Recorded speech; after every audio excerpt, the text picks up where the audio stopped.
Hello traders, FX Pip Collector here. Today is Thursday, October 24th, and this is my analysis of the Euro US dollar, starting on the monthly, working my way all the way down to the 1 hour time frame for the full top-down analysis.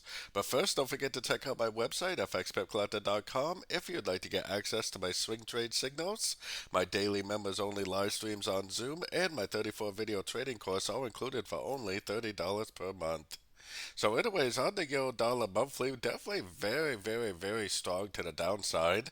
Now, I still think this is eventually going to go up. I would still call this either an A or 1. I just think the difference is now that we're probably going down for either a B or a 2.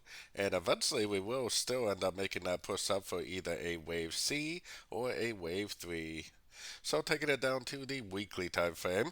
On the weekly time frame, it kind of seems like we ended up making a double 3 pattern. So 1, 2, 3 waves down, 1, 2, 3 waves up. Probably either 1, 2, 3, 4, 5 waves down, maybe taking out these lows and eventually continuing back up for the B or 2.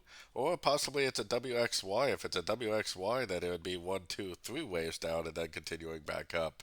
Either scenario, we should better recognize and we should better trade accordingly.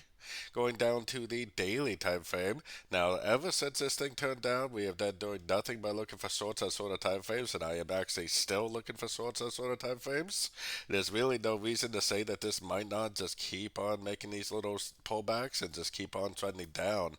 Now, like I said, this is either going to be 5 waves down for a wave C, or it's going to be 3 waves down for a wave WXY, so a wave Y of a WXY. So either way, let's head down to the 4-hour time frame. So on the 4-hour time frame, for me personally, my last structure level is right here. So I definitely am not doing anything except for looking for shorts. I am not going to go long until or unless it goes up and breaks this structure. If and when it does break this structure, I will definitely start looking for longs. But until that happens, I'm only looking for shorts at the end of these little pullbacks on shorter time frames. So taking it right down to the 1-hour time frame, we have a lot of PMI news coming out today for the euro, the pound, and the dollar. So we might see some pretty good volatility in the market today. Hopefully we do. The trend is definitely still down, so watch your Fibonacci levels.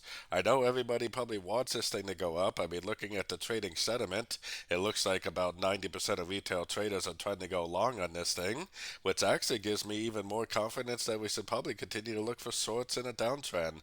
The higher time frames are telling us to look for shorts. 90% of retail traders are trying to go long, and pretty much we know that 90% of people lose money in the markets. So that tells me that we should probably continue to look for shorts for the continuation of this downtrend, which I would continue to look for shorts anyways, at least until it has a break of structure to the upside, which it definitely does not have yet. So don't forget to join my free Discord channel, which is linked over here in the corner, and as always, thank you and happy trading.